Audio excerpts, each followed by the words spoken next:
the idea of Dhamma in his mind, he may go mad. No. It can cause a lot of damage. But if he's strong enough, and if he's done enough practice for the Dhamma to come up in his mind, then it can be very valuable. The overcoming of that fear is one of the major things that's necessary.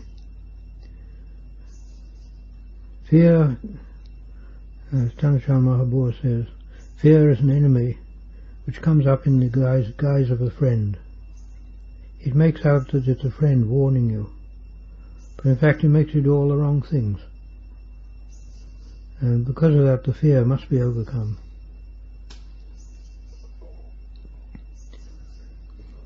Going to the forest can be of great advantage. There's no doubt about it. But one shouldn't too easily go to the forest. One must remember, you may have problems coming up and questions coming up. And the way of those who go to the forest mostly is that if they have problems they can't solve, they go back to the teacher and ask him. It may be just a visit for half an hour, and then they go back to the forest again. But one must keep in touch with the teacher.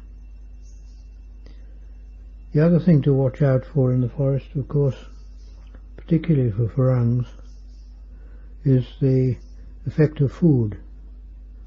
The food you get in the villages is often quite insufficient, and sometimes it's not even good. You might get stomach trouble. In fact, many do.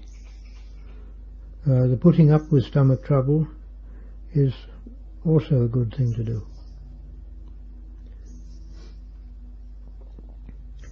But health does need looking at a little bit. One mustn't just sort of blindly think that one can go on and neglect one's health. That's not the way of Dhamma either. The way of the Dhamma and the way the teachers say is one shouldn't put oneself in difficulties unnecessarily.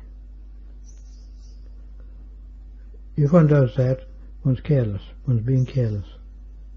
And carelessness is one of the things that they all say one should not develop. One should overcome.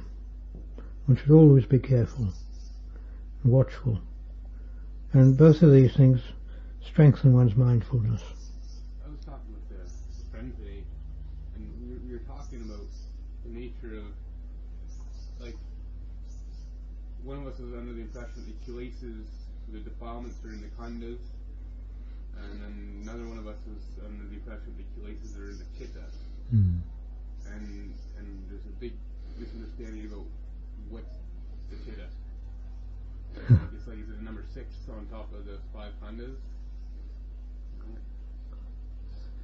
No, you can see what the 5 khandhas are.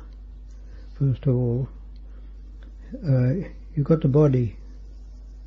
That's part of the world. And that's the first khandha. It's made of the world. It's made of the substance of this world.